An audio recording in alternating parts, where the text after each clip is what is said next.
मेरे साथ देवदत्त पटनायक हैं जो वेल नोन ऑथर हैं। माइथोलॉजी पे उन्होंने कई किताबें लिखी हैं, विश्व प्रसिद्ध। और विनायक चैटर्जी जो इंफ्राविजन फाउंडेशन के फाउंडर हैं और ट्रस्टी भी हैं। आप दोनों का बहुत बहुत स्वागत है एनडीटीवी में। देवदत्त जी, पहला सवाल ये है कि top of the mind subject अभी एक चुनावी प्रक्रिया चल रही है और हमने देखा है कि भारत के इतिहास को लेकर, भारत के समाज को लेकर, माइथोलॉजी को लेकर बहुत सारे सिंबल्स हैं जिसके बारे में हमने अलग अलग राज्यों में अलग अलग तरीके से उसको सुना है और एक रिफ्लेक्शन भी है जो इंडियन कॉन्शियसनेस है उसका। राजनीतिक तौर पे ये कितना महत्वपूर्ण है? जो कुछ आपने इस चुनाव में देखा, क्या नया आपको दिखा? देखिए, जब हम एक दुनिया होती है जहाँ पे सिंबल्स होते हैं, ये रिचुअल्स होते हैं, लेकिन ध्यान देना चाहिए कि इससे कैसे वृद्धि होगी। क्योंकि जब हम चुनाव के बारे में बात करते हैं, राजनीति के बारे में बात करते हैं, हम लक्ष्मी के बारे में बात करते हैं। क्या लक्ष्मी हमारी तरफ आ रही है या जा रही है? अगर लक्ष्मी हमारी तरफ आ रही है, जल हर घर में अगर लक्ष्मी आ रही है तो यानी कि कुछ ठीक चल रहा है। लेकिन अगर हर घर में लक्ष्मी नहीं आ रही है तो कुछ ठीक नहीं चल रहा है। तो बस इसके ऊपर अगर ध्यान दे कि जब एक, जैसे मैं हमेशा कहता हूँ कि हिंदू धर्म का मतलब है यज्ञ, और यज्ञ का मतलब है आपको कुछ स्वाहा देना पड़ता है ताकि आपको कुछ तथास्तु प्राप्त हो। तो आपने क्या स्वाहा दिया, आपको क्या तथास्तु मिला, इससे हम डिसाइड करते हैं कि यजमान को देवता क्या देता है, हम किसको आवाहन करते हैं, आवाहन से हमारे घर में वृद्धि हो रही है नहीं हो रही है, और अगर आवाहन से वृद्धि नहीं हो रही है तो हम विसर्जन कर देते हैं। और इसी जो है, इसी को हम चुनाव कहते हैं। जब जब हम स्वाहा देते हैं और उससे कुछ मिलता है तो बहुत अच्छा है, नहीं मिलता है तो फिर विसर्जन कह के कहते हैं कि पर हम एक आपका बहुत ही आभार नहीं। महत्वपूर्ण चर्निंग आउट प्रोसेस है। इसे मंथन कहते हैं। तो ये हर चार, हमारे अभी मॉडर्न युग में हर 5-6 साल में कहीं ना कहीं तो चुनाव रहते हैं। इसे राजा आते हैं जाते हैं, आते हैं जाते हैं, और ऐसे ही चलता रहता है ऐसे दुनिया। ही चलता रहता है। पर आपने बहुत सारे चुनाव देखे होंगे। क्या इससे पहले जिस तरह से धार्मिक मुद्दों का महत्व इस चुनाव में देखा गया, क्या इसके पहले आपने इस तरह का कोई रिफ्लेक्शन देखा था चुनाव में? देखिए, धर्म का मतलब है लक्ष्मी की पूजा। तो हर चुनाव में लक्ष्मी की बात होती है। लक्ष्मी देवी है, तो कोई उसे धार्मिक दृष्टिकोण से देखता है, कोई उसे अधार्मिक के दृष्टिकोण से देखता है, कोई उसे धर्मनिरपेक्ष से देखता है, लेकिन बात तो हम लक्ष्मी की कर रहे हैं। लक्ष्मी आ रही है, जा रही है, भाग रही है, ये देखना है। तो ऐसे नहीं कि अभी हम लक्ष्मी की बात कर रहे हैं, हजारों हजारों साल से एक राजा का धर्म है लक्ष्मी की बात करना। तो जो भी धन के बारे में बात करता है वो देवी के बारे में बात करता है, यानी कि धर्म के बारे में बात करता है। तो अगर धन के बारे में बात कर रहे हो तो आप देवी के बारे में बात कर रहे हो, यानी कि धर्म के बारे में बात कर रहे हो। तो ऐसा कोई राजा नहीं है जो देवी की पूजा नहीं करेगा, नहीं तो लक्ष्मी भाग जाएगी।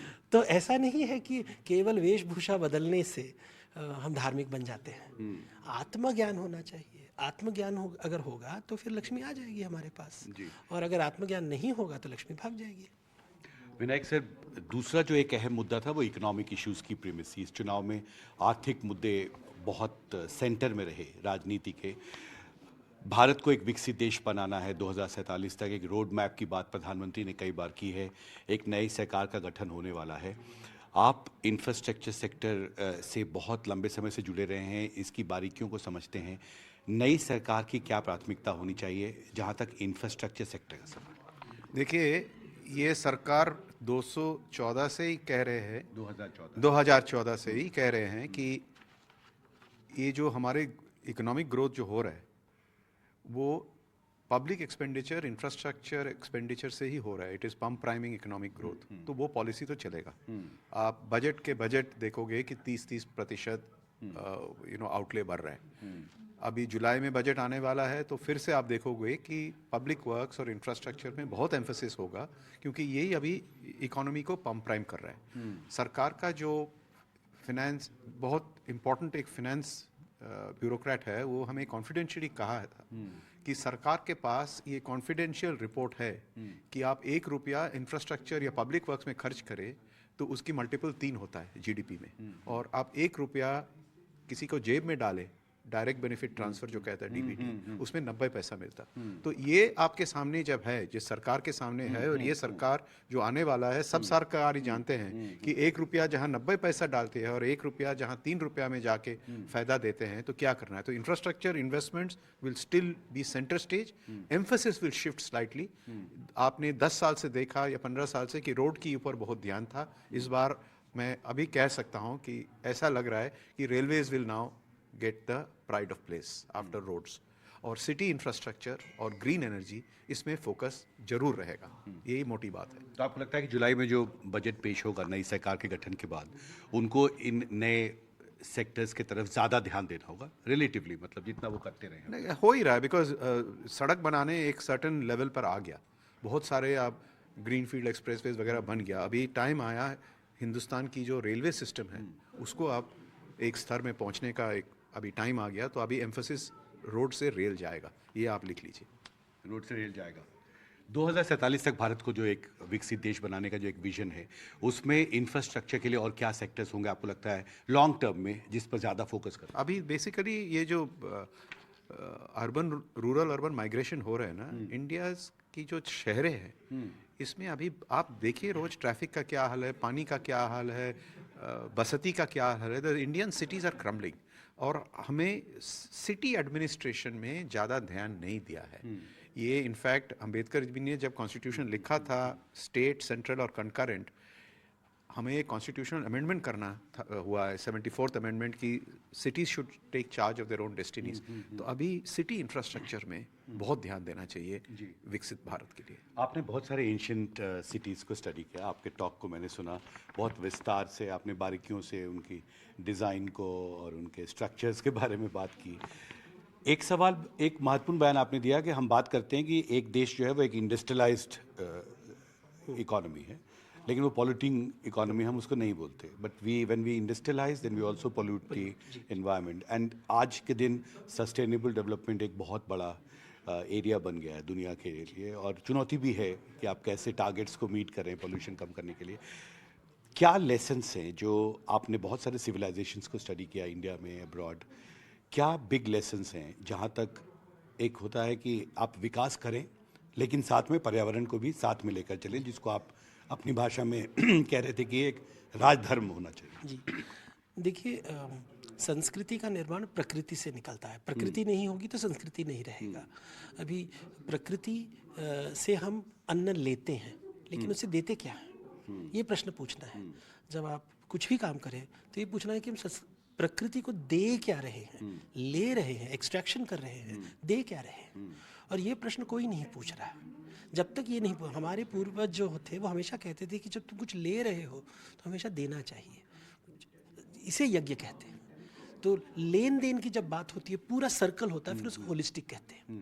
पूरा होलिस्टिक होता है कि लेना भी, मंदिर में जब जाते हैं तो हम नैवेद्य भगवान को देते हैं और फिर प्रसाद लेते हैं, तो वहाँ पे भी देना होता है और लेना। तो अगर आप सिर्फ प्रसाद लेते रहोगे और नैवेद्य नहीं दोगे तो भगवान भी नाराज़ हो जाएंगे, प्रकृति भी नाराज़ हो जाएगी। प्रकृति का प्रकोप तो फिर हमें डील करना पड़ेगा। तो आई थिंक ये, अगर हम बात करें, हम विश्वगुरु हैं, हम दुनिया को ज्ञान देने वाले हैं, तो ये बातें हमें लोगों के सामने रखनी है कि हम प्रकृति को दे क्या रहे हैं। समाज ले रहा है लेकिन दे क्या रहा है। और आई थिंक अगर भारत इसके ऊपर बात करे तो पूरी दुनिया सुनेगी हमारी बातें, कि हजारों साल से हम बात कर रहे हैं। आपको लगता है कि जो नई सरकार का गठन होने वाला है, उसको इस बारे में विशेषकर सोचना पड़ेगा कि जो पूरी फिलॉसफी है डेवलपमेंट की, उसमें आप सस्टेनेबल डेवलपमेंट के विजन को कैसे वीव करें, कैसे sustainable growth process, circular economy जो बोलते हैं, जो साथ कह रहे हैं, सस्टेनेबल इकोनॉमी, सर्कुलर इकोनॉमी, ये सब बातें तो ऑलरेडी हो चल रहा है, बट और ज़्यादा ध्यान देना पड़ेगा। ये देना पड़ेगा। ये हम बोलते हैं लेकिन करते नहीं हैं। तो ज्ञान योग कर्म योग में बहुत फर्क है। ज्ञान योग तो बहुत है हमारे पास, कर्म योग करना तो पड़ेगा ना। ज्ञान देना आसान है, करना मुश्किल है, और उसमें फिर बलि देना पड़ता। देखिए संस्कृत में एक श्लोक है, जैसे बोलते हैं कि जब अगर आपको भूख लगी है तो भोग चाहिए, भोग के लिए बलि देना पड़ता है। अगर बलि दोगे तो फिर उससे कर्म होता है और फिर हम संसार में अटक जाते हैं। तो अगर मोक्ष प्राप्ति करना है तो कर्म करना पड़ेगा, फिर भोग कम करना पड़ेगा, फिर बलि कम करना पड़ेगा, फिर ही जाके भूख मिटेगी। जब तक अगर बकासुर को आप सभी जगह बकासुर जन्म लेंगे तो वो दुनिया को बर्बाद कर देंगे। तो बकासुर की कहानी 2000 साल पहले लिखी गई थी। तो बकासुर को बांध के कैसे रखें। हमारे अंदर की जो बकासुर है तो वो तो खाती रहेगी। मंदिरों पे भी मूर्तियां बनी गई हैं जो अपने शरीर को खाते हैं, ऐसे राक्षस हैं अपने शरीर को। तो ये जब समाज प्रकृति को खाती है, यानी कि अपने शरीर को खा रहे हैं।